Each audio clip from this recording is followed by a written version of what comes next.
సురేష్ గారు, అంటే ఓవరాల్గా కొంచెం ఒక్కసారి బ్యాక్ స్టోరీకి కనుక వెళ్ళినట్లయితే, ఇప్పుడు ఇరాన్ అండ్ పాకిస్తాన్ విషయానికి వస్తే, ఇటు షియాలను అంటే షియా కమ్యూనిటీ రిలేటెడ్గా ఉన్న వాళ్ళను, అంటే ముఖ్యంగా ఉగ్రవాద చర్యల విషయానికి వస్తే మాత్రం హౌతీలను కావచ్చు, షియా మిలీషియా కావచ్చు, లేకపోతే హెజ్బుల్లా కావచ్చు, ఇదంతా ఇరాన్ ప్రోత్సహించే పరిస్థితి. మరోవైపు ఈ లష్కరే తైబా కానీ లేకపోతే మిగతా వీళ్ళందరినీ కూడా పాకిస్తాన్ ప్రేరేపించే పరిస్థితి.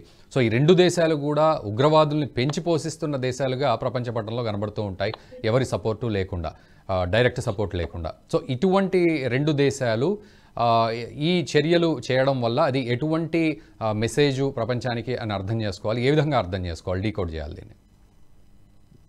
గిరిధర్ గారు చాలా బాగా ఎక్స్ప్లెయిన్ చేశారు. ఆయన of course is an expert on international affairs. Basically Iran కానివ్వండి, మనం చూస్తుంటా ఇప్పుడు చాలా మటుకు ఇజ్రాయెల్ గాజాలో జరుగుతున్న ఆపరేషన్ కి వ్యతిరేకంగా వాళ్ళు 2 ఫ్రంట్ వార్ నడిపిస్తున్నారు. ఒకటి హెజ్బుల్లా వైపు నుంచి, దట్ ఇస్ ఫ్రమ్ లెబనాన్ నుంచి, అండ్ ఇంకో వైపు ఏమో వాళ్ళు డైరెక్ట్లీ గాజాలో హమాస్ ని సపోర్ట్ చేస్తారు. మూడో ఫ్రంట్ ఏమో వాళ్ళు హూతీస్ నుంచి they are firing missiles directly from the Yemen territory, వాళ్ళు ఉన్న టెరిటరీ నుంచి డైరెక్ట్ ఫైర్ చేస్తున్నారు. దాన్ని చాలా మటుకు ఇంటర్సెప్ట్ చేసుకున్నారు యుఎస్ వార్షిప్స్ కానివ్వండి, ఇజ్రాయలీ ఐరన్ డోమ్ సిస్టమ్ కానీ, రెండు ప్రొటెక్ట్ చేసుకుంటున్నారు. ఇరాన్ కి మెయిన్ అడ్వాంటేజ్ ఏంటంటే, ఇరాన్ దగ్గర డబ్బులు మంచిగా ఉన్నాయి, ఎందుకంటే వాళ్ళు ఆయిల్ మీద బతుకుతారు కదా, ఆయిల్ చాలా వాళ్ళ దగ్గర డబ్బులు. వాళ్ళకి ఒక సర్కిల్ ఆఫ్ ఇన్ఫ్లుయెన్స్ క్రియేట్ చేయడానికి వాళ్ళు వాళ్ళ ఎస్పెషలీ ఆఫ్రికాలో చాలా మటుకు ఇన్వెస్ట్ చేశారు. వాళ్ళు చైనీస్ లాగాని వాళ్ళు టెర్రరిస్ట్ గ్రూప్ ని ఇన్ఫిల్ట్రేట్ చేయడానికి చాలా మటుకు ఇన్వెస్ట్ చేస్తారు. అంటే సోమాలియాలో కూడా రీసెంట్ గా మనం చూసాం, కొన్ని షిప్స్ హైజాక్ చేసి తీసుకెళ్తున్నా అని చెప్పే షిప్లు సోమాలి పైరట్స్ కాదు, అది హూతీసే డైరెక్ట్ వాళ్ళు హైజాక్ చేసుకుని తీసుకెళ్లిపోతున్నారు ఆ షిప్స్ ని సోమాలియా వైపు. సోమాలియా కూడా ఒక లాలెస్ కంట్రీ, మనం అక్కడ ఎవరు డైరెక్ట్ గా గవర్నమెంట్ అని చెప్పలేము, అక్కడ ఏం లేదా. సో ఇట్లాంటి పరిస్థితుల్లో ఈ ఇరాన్ ని ఇట్లా అరికట్టడానికి యుఎస్ చాలా మటుకు ట్రై చేస్తుంది. ఎందుకంటే షా ఆఫ్ ఇరాన్ ఉన్నప్పుడు ఆయన Iran direct under the control of the US government, Shah of Iran. కానీ షా ఆఫ్ ఇరాన్ పోయి ఖొమేనీ వచ్చిన తర్వాత అక్కడి నుంచి యుఎస్ ఇన్ఫ్లుయెన్స్ తగ్గించాలి. వాళ్ళ ఎంబసీ కూడా వాళ్ళు మొత్తం వాళ్ళ ఎంబసీ స్టాఫ్ ని వాళ్ళు పెట్టుకొని వాళ్ళు ఒక లిటరల్ నెగోషియేషన్ చేసుకొని లాస్ట్ లో వాళ్ళని రిలీజ్ చేస్తారు, హాస్టేజెస్ గా పెట్టారు. అది మనందరూ చూసిన హిస్టరీ, పాత హిస్టరీ. అక్కడి నుంచి ముందు ముందు వెళ్తూ ఇరాన్ లో ఇప్పుడు రెవల్యూషనరీ గార్డ్స్, వాళ్ళ ఖమేనీ ఇప్పుడు ఉన్న కింగ్, వాళ్ళ రూలర్, అక్కడ వాళ్ళు ఇన్ఫ్లుయెన్స్ క్రియేట్ చేయడానికి ఇరాన్ లోపల వాళ్ళు ఎక్కువ చేయలేరు.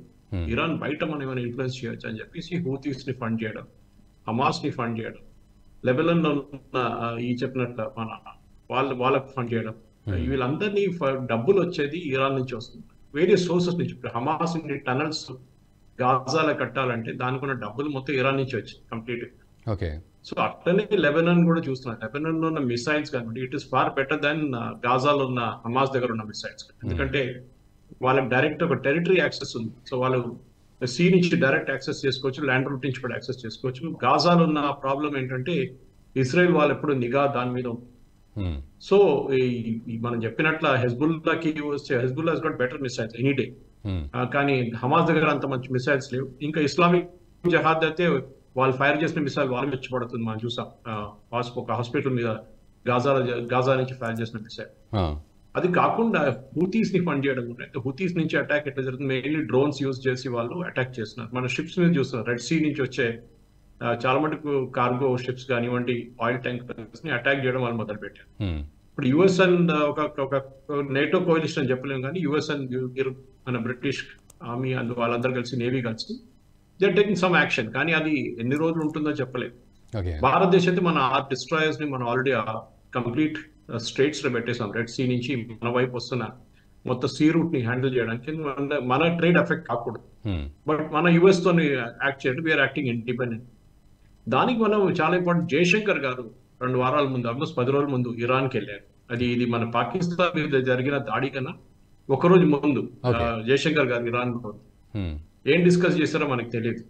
కానీ నెక్స్ట్ డే పాకిస్తాన్ మీద దాడి జరిగింది. అది చాలా మటుకు పాకిస్తాన్ లో ఉన్న న్యూస్ ఛానల్ వాళ్ళంతా ఇది భారతదేశం చేపించారు. అది మన అనుకుంటే అంత ఇన్ఫ్లుయెన్స్ అయితే మనకు ఉండదు ఇరాన్ మీద, పాకిస్తాన్ మీద దాడి చేయడం అది లోకల్ ఇష్యూ.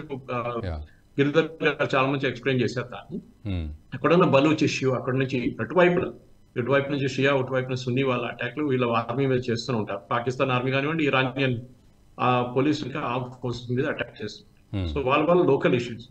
ఇప్పుడు ఈ దాడి జరిగిన తర్వాత కూడా మనం చూసాం, వాళ్ళు అంబాసిడర్స్ ని విత్డ్రా చేసుకున్నారు, అవును ఇప్పుడు మళ్ళీ అంబాసిడర్స్ ని రీఇన్స్టేట్ చేసుకున్నారు, అంతా బాగుందని చెప్తున్నారు. అవును అక్కడ బాధ ఎక్కడ వచ్చిందంటే పాకిస్తాన్ కి మనకు ఇస్లామిక్ నేషన్ మన ఇద్దరు కొట్టుకుంటే ఎట్లా, ఇది బాగుండదు కదా, లోకం అంతా చూస్తూనే ఉంటారు. షియా సున్నీ. ఈ వీడియో మీకు నచ్చినట్టయితే లైక్ చేయండి, 10 మందికి షేర్ చేయండి, అలాగే కామెంట్ల రూపంలో మీ అభిప్రాయాలను మాతో పంచుకోండి. Nationalist hub group of channels ను సబ్స్క్రైబ్ చేసుకుని తెలుగునాట జాతీయవాద జర్నలిజాన్ని ప్రోత్సహించండి. ఈ వీడియో కింద ఉన్న బెల్ ఐకాన్ పై క్లిక్ చేయడం మర్చిపోవద్దు.